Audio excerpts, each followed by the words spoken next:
जुलाई 2023 से लेकर के जुलाई 2026 तक रिगरस ट्रेनिंग करने के बाद, रिसर्च ओरिएंटेड स्टडी के बाद, पेशेंट केयर सर्विस के बाद हमारे साथ एम्स गोरखपुर का पहला MDMS पोस्ट ग्रेजुएशन का बैच मौजूद है।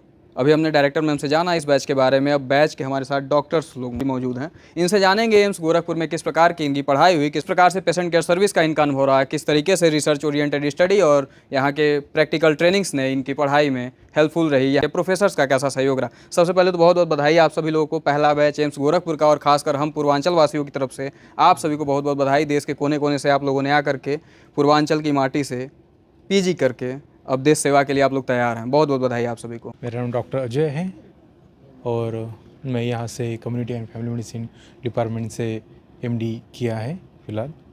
पहला बैच होने का एहसास कैसा होता है, बस ये बता दीजिए आप।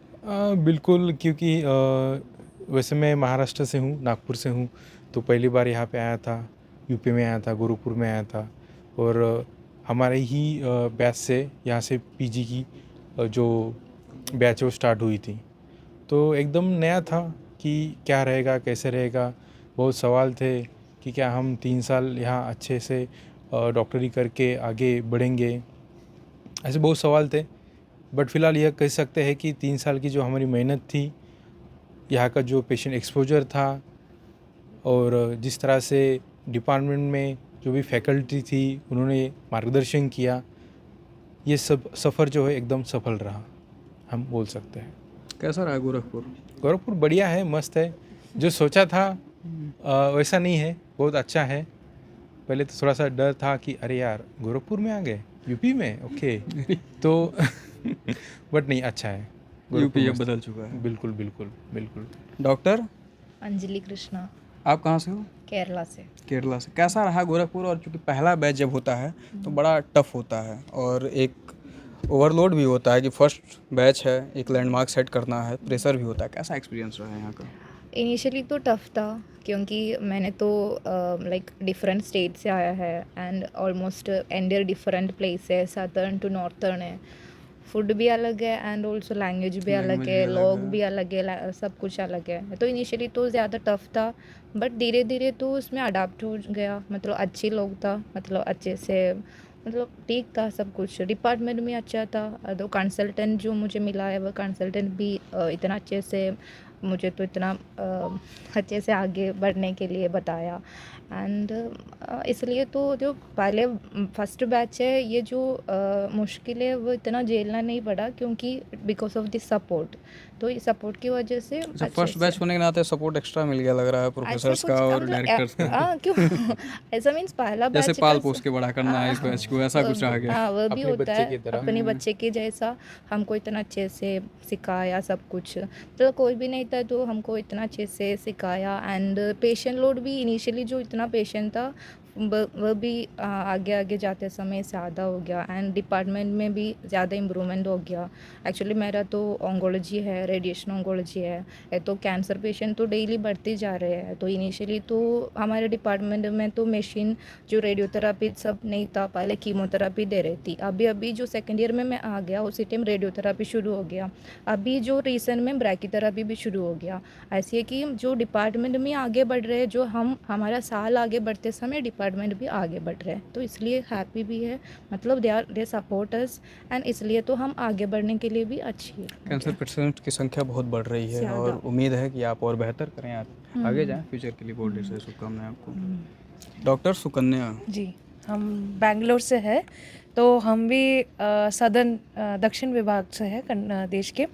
तो जैसे इधर हमें भी ऐसे डर लगा था कि उत्तर प्रदेश में आ रहे हैं तो हमें पता नहीं कि ये राज्य कैसा है करके, वो डर था मेरे कभी भी घर से बाहर नहीं थी। तो पहली टाइम मैं हॉस्टल में रह रही हूँ मम्मी पापा से दूर, बट एक अलग सा परिवार मिल गया। मतलब यहाँ पे फ्रेंड्स, कंसल्टेंट्स, फैकल्टी लोग बहुत ज़्यादा सपोर्टिव थे।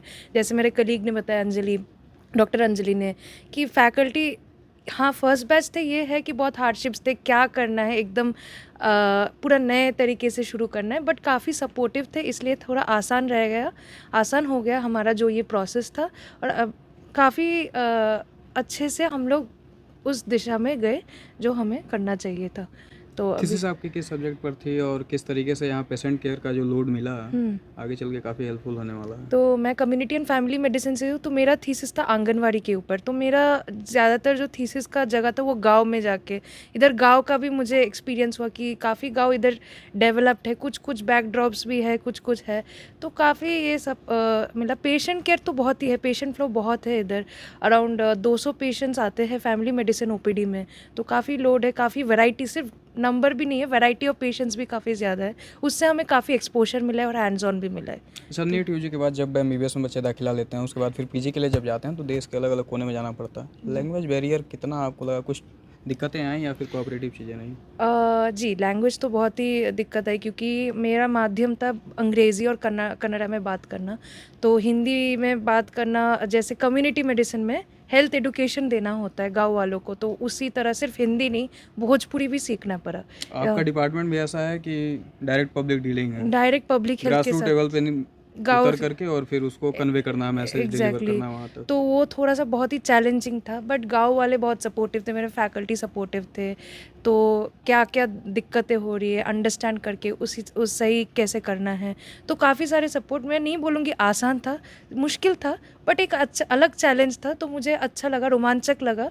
और अभी मेरी जो ग्रोथ हुई है काफ़ी ऊपर की तरफ हुई है, पॉजिटिव ग्रोथ हुई है, कोई भी डिक्लाइन नहीं हुआ है। एक अलग भोजपुरी सीख लैंग्वेज लिया आपने? थोड़ा बहुत सीख थोड़ा ली थोड़ा। कुछ कुछ सीख लिए। हाँ, क्या नाम है आपका? आर्या लक्ष्मी, डिपार्टमेंट आपका? General medicine. General medicine. Patient load बहुत ज़्यादा होता है और यहाँ की पढ़ाई, एसोसिएट प्रोफेसर जो भी प्रोफेसर्स हैं उनके साथ कैसा व्यवहार रहा, कैसा उन्होंने कोऑपरेट किया, और प्लस पेशेंट लोड खासकर एम्स में हम लोग के पास अधिकतर फ़ोन आते हैं मेडिसिन में दिखाना है, नंबर नहीं मिल पा रहा है, आप लोगों से मुलाकात नहीं हो पा रही है, काफ़ी लोड था। कैसा एक्सपीरियंस रहा है यहाँ का? 3 साल का एक्सपीरियंस तो बहुत अच्छा था। मतलब इनिशियली इतना पेशेंट लोड नहीं था, अभी हम 3 साल में कंपेयर करने में तो बहुत, अभी बेड स्टेटस भी, मतलब बेड का स्ट्रेंथ भी अभी इम्प्रूव हो गया, और अभी new departments like super speciality, gastroenterology, cardiology, neurology, endocrinology, ये सब स्टार्ट हो गया, तो पेशेंट लोड और ज़्यादा हो गया। बाकी एकेडमिकली भी लाइक सबका सपोर्ट बहुत अच्छा था। इनिशियली एक ही असिस्टेंट प्रोफेसर था, अभी तो कंसल्टेंट का नंबर भी बढ़ गया, अभी प्रोफेसर से एसोसिएट प्रोफेसर है, असिस्टेंट प्रोफेसर है, तो अभी मतलब एकेडमिकली भी बहुत स्ट्रॉन्ग हो गया डिपार्टमेंट। एंड आप कहाँ से हैं? मैं केरला से। आप भी केरला से हैं? हाँ आपको नहीं कुछ ऐसा इशू आया लैंग्वेज बैरियर वगैरह का या हाँ, फिर? इशू था Anjali, like Cope up Anjali कर सर, लिया आप हाँ लोगों ने? इनिशियली तो दिक्कत था। अच्छा, जनरल मेडिसिन डिपार्टमेंट से हैं आप? हाँ डेली लाइफ स्टाइल की जो डिजीज़ हैं वो काफ़ी बढ़ रही हैं। हाँ। एक मैसेज नए नए डॉक्टर से। अभी आजकल हम ओपीडी में देख रहे हैं तो भी ये non communicable disease like diabetes, hypertension, dyslipidemia, ये मतलब Lifestyle CKD, disease ज़्यादा लाइफस्टाइल तेज़ी से बढ़ डिजीज रही हैं तेज़ी इधर। से बढ़ रहा है। उसमें तो हमें पहले ही लाइफस्टाइल चेंज करना पड़ेगा, उसमें मतलब हमारा रेगुलर हैबिट्स चेंज करना पड़ेगा, मोस्टली रेगुलर एक्सरसाइज, हमारा फूड हैबिट्स में भी मोर फाइबर रिच डाइट, बाकी फ्राइड फूड, ऑयली फूड्स कम करना है, रेगुलर एक्सरसाइज करना है, लाइक ये मोबाइल फ़ोन ये वो सब यूज़ करना कम करना है, लाइक रूटीन बदलना है और लाइफस्टाइल बेटर करना है, और उसी से ही मतलब बेसिक स्टेप से स्टार्ट करें तो आगे जाके लाइफ बेटर होगा। तो everyone should focus on their better lifestyle, that is the important. ढेर सारी ओके, शुभकामनाएं थैंक आपको। You thank you. Doctor Shweta, ji कहाँ से हैं आप? जी, मैं उत्तर प्रदेश से ही हूँ, कहाँ से? उत्तर गाज़ियाबाद से। MSc NT। जी, मैंने ENT कान नाक गला में यहाँ से MS पूरी की है अपनी। पढ़ाई कैसी रही और जो यहाँ के प्रोफेसर्स हैं उनका सहयोग कैसा रहा यहाँ पे? रेजिडेंसी किसी भी मेडिकल करियर में स्टार्टिंग फ्रॉम MBBS सबसे टफेस्ट फेज़ माना जाता है। तो जब मैं यहाँ पर आई तो सब हम सारे ही थे, और ऐसे कोई सीनियर्स या तो नहीं थे, और सारी फैकल्टी, कंसल्टेंट्स, सब ने स्टार्टिंग से एकदम फर्स्ट डे से हमें एकेडमिकली बहुत encourage किया है। पढ़ाना हमारी फील्ड में surgically hands on, patient exposure, OPD wise, ward learning, हर चीज़ पे फोकस किया गया है। क्लासरूम टीचिंग, अच्छा, सेमिनार्स। स्पेशलिटी में प्रैक्टिस, जो प्रैक्टिकल ट्रेनिंग होती है काफ़ी अहम होती है। कैसा रहा यहाँ का एनवायरनमेंट और जो भी इक्विपमेंट्स वगैरह हैं, जो भी चीज़ें प्रैक्टिकल एक्सपोजर हैं, वो सब पर्याप्त मात्रा में मिला आप लोग को?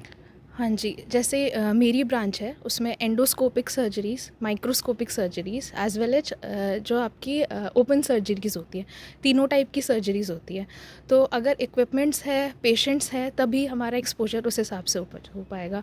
यहाँ पे सारी चीज़ें जो होनी चाहिए हैं हमारी एजुकेशन वाइज थी, वो एक एक करके फर्स्ट ईयर सेकेंड ईयर हमें सिखाई गई, प्रॉपर हमें ट्रेनिंग दी गई कि हम हर चीज़ का एक्सपोजर लें, हर चीज़ सीख पाएँ। डॉक्टर निष्ठा ENT, हाँ जी। अभी आपके डिपार्टमेंट पे आएंगे, उससे पहले अभी आपकी कलीग ने बताया मोबाइल फ़ोन वगैरह इन सब चीज़ों से, तो आप लोगों ने पढ़ाई के दौरान जो भी अभी जल्द ही नीट PG का एग्ज़ाम था, बच्चों को क्या मैसेज देना चाहोगे? आप फ़ोन वगैरह से कितना दूरी रखें या फिर किस प्रकार से मददगार साबित होता है? बहुत बड़ी समस्या ये बन चुका है और ख़ासकर आपका डिपार्टमेंट भी। तो जो बच्चे अभी नीट का पेपर आने वाला है वो देने वाले हैं, तो इस टाइम पे बहुत ज़्यादा रिवीजन करने की ज़रूरत होती है। तो बहुत वीडियोस वगैरह देखने पड़ते हैं फ़ोन में ईयरफोन लगा के। तो हमारा रूल होता है 30-30-30 का। 30 मिनट ईयरफोन लगाना है, उसके बाद 8 से 10 मिनट ब्रेक लेना है, फिर 30 मिनट लगाना है, फिर 8 से 10 मिनट ब्रेक लेना है। इससे क्या होता है, हमारे कान के अंदर सेल होते हैं, उन सेल के ऊपर अलग अलग तरीके के रिसेप्टर होते हैं को हम हेड सेल बोलते हैं। जब ज़्यादा इसमें शोर आता है तो उसमें डैमेज होता है। तो हमें क्या करना है, बच्चों को आगे डॉक्टर बनना है, ऐसा थोड़ी ना कि अभी जाके ख़त्म हो जाएगी पढ़ाई। तो इट इज़ आपको अब ध्यान रखना है, ईयरफोन लगाना है तो जो उसमें लिमिट आती है 60% से नीचे वो लिमिट रखनी है, 30 मिनट तक सुनना है, फिर ब्रेक लेनी है। इससे आप आगे अपनी पढ़ाई भी कर पाओगे और अपने कान भी बचा पाओगे। तो ये मेरी एडवाइस रहेगी जो नए बच्चे जो भी रिवाइज कर रहे होंगे नीट PG के लिए। अपने डिपार्टमेंट में जो पढ़ाई वगैरह को लेकर किस प्रकार का कोऑपरेशन रहा सभी लोगों का और किस प्रकार का आपको ट्रेनिंग एक्सपोजर मिल पाया यहाँ पे? तो जब मैं आई थी, मैं यहाँ की ऑलमोस्ट पहले PG थी, तो तब हमारा डिपार्टमेंट तब से बहुत ही हाई फंक्शनिंग लोड में है। केस लोड बहुत रहता है, 300-400 मरीज़ तो मिनिमम आते हैं। तो हम हर तरीके के पेशेंट देखते हैं। यूजुअली लोगों को लगता है नाक कान गले में सिर्फ कान बहने वाली प्रॉब्लम आती है या फिर किसी को छींके आती है, बट ऐसा बिल्कुल नहीं है। हम जो कहते हैं, जो हमारा ब्रेन का जो नीचे स्कल होता है उससे लेके पूरे गले तक, थायराइड हो गया, यहाँ पे लार की ग्रंथि हो गई, सब कुछ डील करते हैं। अब हमारे डिपार्टमेंट में कॉकलियर इम्प्लांट की सर्जरी भी पिछले साल से इंट्रोड्यूस हो गई है, ठीक है, जो बहुत इंपॉर्टेंट है। हमारे पास जो UP सरकार फंड भी देती है 5 साल के कम से बच्चों के लिए। तो उस इम्प्लांट सर्जरी से हम बहुत मोटिवेट करते हैं, सबको जागरूकता फैलाते हैं कि ऐसे बच्चे जो नहीं सुन पाते 5 साल से पहले टाइम पर आएंगे तो हम सर्जरी करके उनको अच्छे से सुनाई देने में, आगे जाके बोलने में हेल्प कर सकते हैं। तो ऐसे, और सिर्फ ये नहीं, नाक में खून भरे मांस होते हैं, नाक से पानी आता है दिमाग का, इन सारी सर्जरीज का हमें एक्सपोजर मिला है। तो यहाँ पे जो ENT उसका एक्सपोजर बहुत ही अच्छा है, जो हमारे कंसल्टेंट्स की वजह से बहुत मिला है। और पढ़ाई पे तो बहुत ही ध्यान दिया जाता है, हमारी जो बच्चे MBBS कर रहे हैं उनकी, तो इसका फोकस तो यहाँ पे बहुत अच्छा है। थैंक्स और ढेर सारी शुभकामनाएं आपके लिए। डॉक्टर आदित्य, जनरल सर्जरी, कैसा रहा एम्स गोरखपुर का एक्सपीरियंस? और पहला बैच था, काफ़ी लोड था कि काफ़ी सपोर्ट रहा कि चलो पहला बैच है, कैसे 100% के साथ इसको निकालना है? कुछ रिबेट मिला या फिर मैम का बैकग्राउंड, जैसे मैंने अभी चर्चा किया मैम से, स्ट्रिक्ट भी हैं काफ़ी, कैसा रहा? जी, एक्सपीरियंस तो बहुत अच्छा रहा, क्योंकि हमने स्टार्टिंग में आए थे, उस समय कोई हमारे ऊपर कोई बैच नहीं थी, तो कोई सीनियर का एक्सपीरियंस नहीं था हमारे पास। बट जो हमारे कंसल्टेंट्स थे, जो प्रोफेसर्स थे, उनका हमको डायरेक्ट उनके सुपरविज़न में हम लोगों ने काम किया है। स्टार्टिंग से ही सीधा उनसे हमने सीखा है। जो केस लोड था वो भी बहुत अच्छा मिला हमको। गोरखपुर में जनरल सर्जरी में अलग अलग तरह के केसेस हमको देखने को मिले। पित्त की थैली का ऑपरेशन, पेट का ऑपरेशन, गुर्दे का ऑपरेशन, हर तरह का ऑपरेशन जो है वो यहाँ जनरल सर्जरी विभाग में होता था। क्योंकि स्टार्टिंग में सुपर स्पेशलिटी विभाग नहीं था, इसलिए हर तरह की दिक्कतें जो थी वो जनरल सर्जरी में ही हम लोग डील करते थे। हर तरह का ऑपरेशन जनरल सर्जरी में होता था। अभी धीरे धीरे सुपर स्पेशलिटी डेवलप कर रही है, तो और अच्छा एक्सपोजर बढ़ते जा रहा है हमारा जनरल सर्जरी में। डॉक्टर ऐश्वर्या, क्या कहना चाहेंगी, जो नीट PG के माध्यम से बच्चे अगर एम्स चूज़ करते हैं, चॉइस फिलिंग में अगर एम्स गोरखपुर डालते हैं, तो उनको क्या कहना चाहेंगे, क्यों एम्स गोरखपुर ही चूज़ करें? जैसे कि नीट के थ्रू अगर कोई एम्स गोरखपुर में अप्लाई करता है, पहले तो एम्स गोरखपुर का कट ऑफ बहुत हाई जा चुका है। जिस रैंक पे मैंने ज्वाइन किया था वो 1000 के ऊपर रैंक था, लेकिन अभी जो बच्चे ज्वाइन करे वो 300-400 रैंक पे आ रहे हैं। मतलब ये समझ लीजिए कि लगभग एम्स जोधपुर या भुवनेश्वर एम्स के टक्कर में आ चुका है। और दूसरा है कि अगर कोई बच्चा यहाँ पे ऑप्ट करता है तो यहाँ पे जो सीनियर्स है, जैसे सब बोलते हैं कि टॉक्सिसिटी होता है एक डिपार्टमेंट में, जिसके कारण कि बच्चे जो है वो छोड़ देते हैं कई बार सीट। तो ये इस डिपार्टमेंट में, हमारे डिपार्टमेंट में बहुत कम है। हमारे डिपार्टमेंट में जो भी सीनियर्स हैं वो अपने जूनियर्स को लेके बहुत सपोर्टिव है और बहुत सपोर्ट करते हैं। और जो नीट PG के स्टूडेंट्स जो अपेयर कर रहे हैं, मैं तो उन्हें एक ही मैसेज दूंगी कि लास्ट के 1-2 महीने में सिर्फ और सिर्फ रिविजन और टेस्ट ही काम आते हैं। आप कोई भी कंटेंट पढ़े, कुछ भी करें, लेकिन रिविजन और जो टेस्ट सीरीज़ देना वो बहुत ज़्यादा इंपॉर्टेंट होता है। तो और बाकी डिपार्टमेंट में क्योंकि सपोर्ट ज़्यादा है, क्योंकि यहाँ पे नंबर ऑफ़ सीनियर रेसिडेंट भी कम है और सीनियर्स भी कम है, तो इसी की वजह से जो एक्सपीरियंस होता है, हैंड्स ऑन एक्सपीरियंस जिसे बोलते हैं, वो भी यहाँ पे बहुत लिमिटेड में लेकिन अच्छे से दिया जाता है। तो किसी और एम्स के कंपैरिजन में यहाँ के पीजीज मुझे लग रहा है कि बेटर ट्रेंड होते हैं किसी भी सर्जरी में। और यहाँ पे जैसे कि मेरे कलीग ने कहा है, यहाँ पे चाहे वो आंत का कैंसर हो या ब्रेस्ट का कैंसर हो, यहाँ पे लगभग हर तरीके के कैंसर की सर्जरी हो रही है। और साथ में सुपर स्पेशलिटी डिपार्टमेंट्स भी आ गई है, तो उसमें भी रोटेशन होता है हमारा। डॉक्टर ऐश्वर्या तैयार हैं अब देश में मेडिकल सेवा में जाने के लिए और स्पेशलिस्ट डॉक्टर बन चुकी हैं। क्या लगता है इसके बाद आगे फिर? इसके बाद तो हमें अभी सुपर स्पेशलिटी का एग्ज़ाम देना है। अभी वो एम्स के लिए ही होता है। अब जिस भी एम्स में सिलेक्शन होगा, अगर यहाँ पे कोई सुपर स्पेशलिटी के डिपार्टमेंट में सीट आती है तो हम तो चाहेंगे कि यहीं ज्वाइन पेशेंट करें। केयर के लिए क्या मोटिव रहेगा? क्योंकि जो भी हम पढ़ाई करते हैं एक लंबी तैयारी होती है। आपको ग्रेजुएशन के बाद 3-4 साल लग जाते हैं एमबीबीएस में दाखिला लेने के लिए नीट यूजी के थ्रू। फिर उसके बाद रिगरस पीजी में पढ़ाई, लगातार 36 घंटे तक बिना हॉस्टल पे गए ड्यूटी करना, ओपीडी में जाना, लेकिन ये सब अभी करना कितना कठिन रहता है? कठिन तो नहीं, अभी हमारे लाइफ का हिस्सा बन चुका है तो हम इसे अब एंजॉय ही करते हैं। पेशेंट मोटिव क्या रहेगा? पेशेंट केयर के लिए क्या केयर दिमाग के में लिए। एम लेकर के चल रही हैं? पेशेंट केयर के लिए मुझे जनरली जो कैंसर सर्जरीज़ में उसमें ज़्यादा इंटरेस्ट है। तो जो जैसे कि कैंसर अभी ज़्यादा बढ़ता जा रहा है हमारे देश में, और इस एरिया में पित्त की थैली की कैंसर बहुत इंपॉर्टेंट है, तो उसी लाइन में कुछ रिसर्च करना चाहेंगे और उसी के बेनिफिट के लिए काम करना चाहेंगे। Thank you. डॉक्टर श्वेता, किस डिपार्टमेंट से हैं आप? माइक्रोबायोलॉजी। काफ़ी तेज़ी से ये डिपार्टमेंट आगे बढ़ रहा है और हर एस्पेक्ट्स में, चाहे ये जितने डिपार्टमेंट वाले सभी लोग अपनी अपनी बातें रख रहे थे, सबका रोल वहाँ पे आप लोग का एक कोऑपरेटिव रोल रहता है। कैसा रहा एम्स गोरखपुर का एक्सपीरियंस और आगे चल के क्या और उद्देश्य लेकर के चल रही हैं? मेरा एक्सपीरियंस बहुत ही अच्छा था। मेरा डिपार्टमेंट बहुत ही सपोर्टिव था क्योंकि हम लोग फर्स्ट बैच थे, तो डायरेक्ट जो हमारे फैकल्टी थे उनके सुपरविजन में ही हमने सब कुछ सीखा है। तो अच्छा, बहुत ये ही plus point सपोर्टिव रहता था। है। ये बिल्कुल प्लस पॉइंट था क्योंकि हमने डायरेक्ट हमारे फैकल्टीज़ ने सिखाया है, तो ये एक्सपोजर बहुत अच्छा रहता है। हमें सब कुछ बारीकी से जो हम सीखने का मौका मिलता है कि जो बेसिक से लेके एडवांस तक सब कुछ पढ़ाया जाता है, तो वो बहुत अच्छा रहा। आगे का उद्देश्य मेरा रहेगा डीएम का, या तो इन्फेक्शियस डिसीज़ या फिर वायरोलॉजी। पेशेंट को लेकर के क्या मोटिव क्या रहेगा? क्योंकि डायरेक्ट इंटरफेरेंस तो जहाँ तक मुझे लगता है माइक्रोबायोलॉजी डिपार्टमेंट का उतना होता नहीं है, लेकिन फिर भी क्या दिमाग में लेके चल रहे हैं आप? हमारे देश में एंटी माइक्रोबियल रेजिस्टेंस एक बहुत ही बड़ा प्रॉब्लम है, तो judicious use of anti microbials एक मोटिव रहेगा। बाकी जो बच्चे तैयारी कर रहे हैं पीजी के लिए, क्या कहना चाहेंगे उनको? मैसेज तो जैसे मेरे सारे कलीग्स ने कहा, रिविजन इज़ द की। तो लास्ट 1 मंथ में revision and test series, so that's it. जी, मैं डॉक्टर आस्था अग्रवाल हूँ। मैं साइकेट्री डिपार्टमेंट से एमडी कर रही हूँ अभी। फ़ोन और जो सोसाइटी का प्रेशर है, सक्सेस पाना ही पाना है, इकोनॉमिक ग्रोथ भी करनी ही करनी है, साइकेट्री अहम रोल निभाता है। सुसाइडल टेंडेंसीज़ बढ़ रही हैं, एंग्जाइटी वगैरह इस तरीके की दिक्कतें आ रही हैं।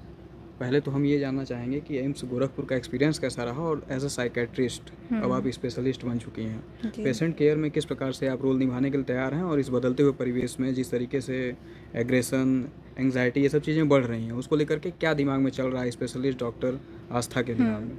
तो सबसे पहली बात तो जब हम एम्स गोरखपुर में आए थे, जैसे बाकी कलीग्स ने बताया कि मुश्किल था हमारे लिए क्योंकि हम पहले बैच थे और हमको मालूम नहीं था कि आगे का सफ़र कैसा होगा। बट हमारे सीनियर्स ने ऑब्वियसली हमको अच्छा गाइड करा। और अगर साइकेट्री के तौर पे जाएं तो पहले हमारे पास यहाँ पे सिर्फ मेडिसिन ट्रीटमेंट अवेलेबल था।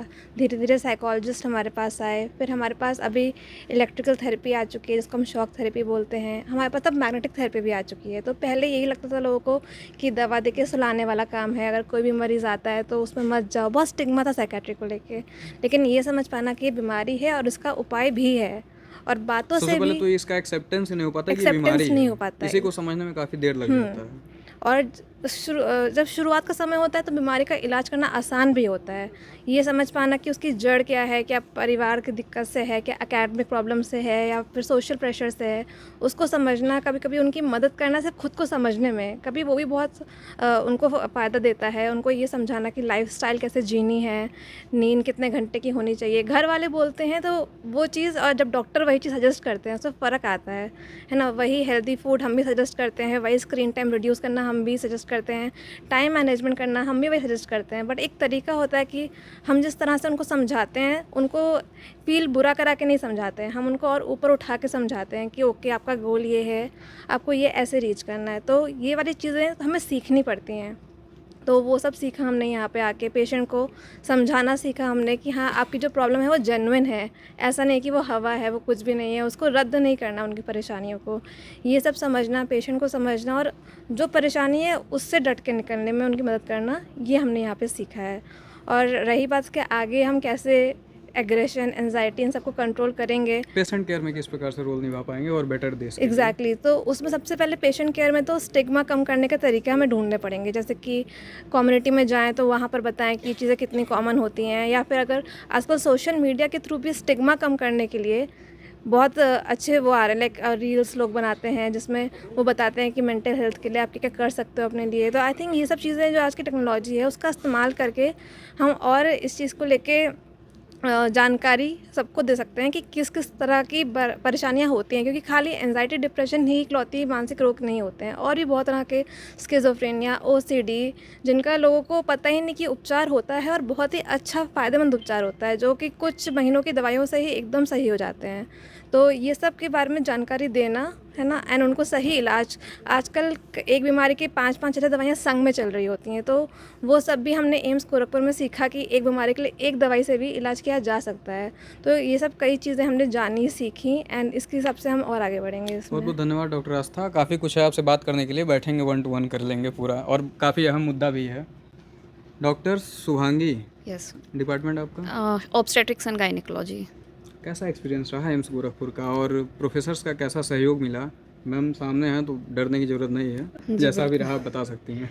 जी बिल्कुल नहीं, ऑब्स्टेट्रिक्स एंड गायनिकोलॉजी में यहाँ पे हमने बहुत कुछ सीखा है। यहाँ पे सिर्फ हमने नॉर्मल डिलीवरी और सिजेरियन सेक्शन करना ही नहीं, बल्कि हमें बहुत ही वेरीड फैसिलिटीज़ मतलब होते हैं, उनका एक्सपोजर मिला। लाइक हमें इनफर्टिलिटी का, कैंसर का, जो हाई रिस्क प्रेगनेंसीज़ होती हैं, सारे डिफरेंट फील्ड्स का हमें एक्सपोजर मिला यहाँ पे। बिकॉज यहाँ एम्स था, हमें सिर्फ सर्जिकल या मेडिकल नॉलेज ही नहीं, हमारे एकेडमिक्स पे भी यहाँ पे काफ़ी वर्क किया गया। हमारे जो यहाँ पे प्रोफेसर्स थे, फैकल्टीज़ थे, जो सीनियर्स थे, they are all so educated, they are all so qualified, and कि उन्होंने हमें इतना अच्छा नॉलेज दिया। सिंस हम फर्स्ट बैच थे, हमारा उनसे डायरेक्ट कॉन्टैक्ट रहा, एंड उन्होंने हमें जो नॉलेज दी है, तो उस वजह से हम काफ़ी अच्छा कर पाए फर्स्ट बैच होके।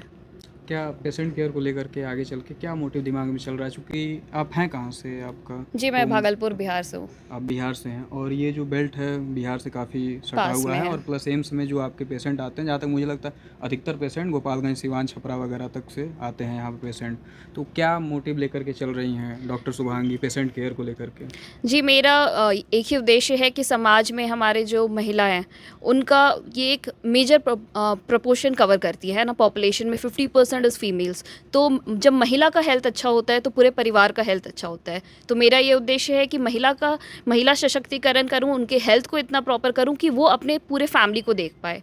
मेरा स्पेशल इंटरेस्ट है कि I will go for super speciality, मुझे रिप्रोडक्टिव मेडिसिन, इनफर्टिलिटी में करना है, तो मैं आगे कोशिश करूँगी कि उस तरफ जाऊँ और समाज को सेवा दे पाऊँ। बहुत बहुत धन्यवाद।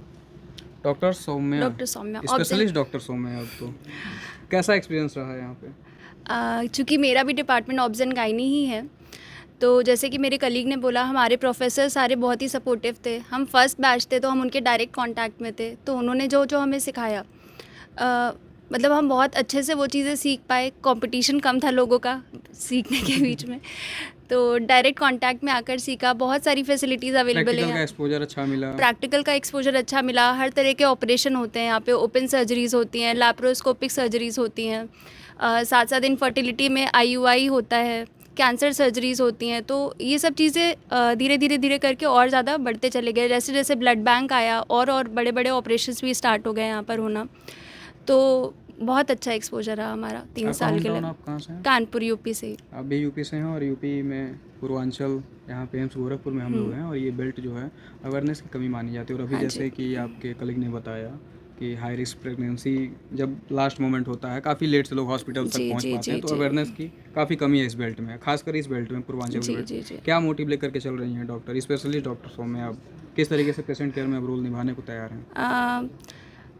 देखिए, हम लोग काफ़ी सारे हेल्थ कैंप्स वगैरह भी करते हैं, जो स्पेशली जो छोटे टाउन्स हैं, वहाँ पर लोगों को और अवेयरनेस की ज़रूरत है। वहाँ पे और बताने की ज़रूरत है कि मतलब शुरू से ही अगर प्रेगनेंसी में भी शुरू से दिखाने के क्या क्या फ़ायदे होते हैं, तो ये सब थोड़ा बहुत अवेयरनेस और फैलाने की ज़रूरत है। और हमारे पास भी जितने पेशेंट्स आते हैं या उनके साथ वाले कोई वो लेकर आते हैं, तो हम हमेशा मोटिवेट करते हैं कि अगर लाना है तो शुरू से दिखाइए, ज़्यादा बेटर हेल्थ केयर हो पाती है उनकी। अवेयरनेस काफ़ी, जहाँ तक मैं समझ पाता हूँ, इस बेल्ट में हाँ अवेयरनेस जी। प्रोग्राम ज़्यादा चलाने की जी, ज़रूरत जी, है। जी। चाहे आप जहाँ भी रहो, जी, सुपर जी। स्पेशलिटी करो, आप जी। पेशेंट केयर में जाओ, लेकिन अवेयरनेस एक अहम रोल निभाएगा। जी, अवेयरनेस प्रोग्राम्स हमारे डिपार्टमेंट में भी अक्सर होते रहते हैं, है ना। कैंसर अवेयरनेस का हुआ था, और जो भी वैक्सीनेशंस नई नई आती रहती हैं, जैसे कि अभी सर्वाइकल कैंसर की वैक्सीनेशन आ गई है, तो उसके अवेयरनेस जो जो समय के साथ होते रहते हैं एम्स में, और हम सबको प्रोवाइड भी करते हैं, सैनिटरी हाइजीन, ये सब चीज़ें। ढेर सारी शुभकामनाएं भविष्य के स्पेशलिस्ट डॉक्टरों को। अब भविष्य के नहीं, अभी ये स्पेशलिस्ट डॉक्टर हो चुके हैं और उम्मीद है कि देश की मेडिकल सेवा में ये अपना दायित्व निभाने के लिए पूरी तरीके से तैयार हैं। और एम्स गोरखपुर के लिए यह गौरवशाली क्षण है कि एम्स गोरखपुर का पहला बैच MD-MS का पोस्ट ग्रेजुएशन का बैच अब तैयार है देश की मेडिकल सेवा में अपना रोल निभाने के लिए। उम्मीद है कि आप लोग मरीजों की पेशेंट केयर सर्विस में काफ़ी अहम रोल निभाएंगे और सिंपैथी के साथ साथ उनके साथ एम्पैथी रखेंगे, क्योंकि जहाँ तक मैं समझ पाता हूँ कि जब पेशेंट हमारे पास आता है और अगर हम उसके दुख दर्द को एक बार अगर ध्यान से सुन लेते हैं तो आधी बीमारी उसकी वैसे ही गायब हो जाती है। क्यों, सही कहा ना मैंने? तो आप एम्पैथी भी रखेंगे, समानुभूति रखेंगे, उसकी परिस्थिति को आप समझ पाएंगे। क्योंकि कहा जाता है डॉक्टर लोग थोड़े से कठोर होते हैं, लेकिन प्रोफेशन ही ऐसा है। बट एम्पैथी रखेंगे, समझेंगे उस चीज़ों को और उसको दूर करने का प्रयास करेंगे। बहुत बहुत शुभकामनाएं आप सभी को भविष्य के लिए। धन्यवाद।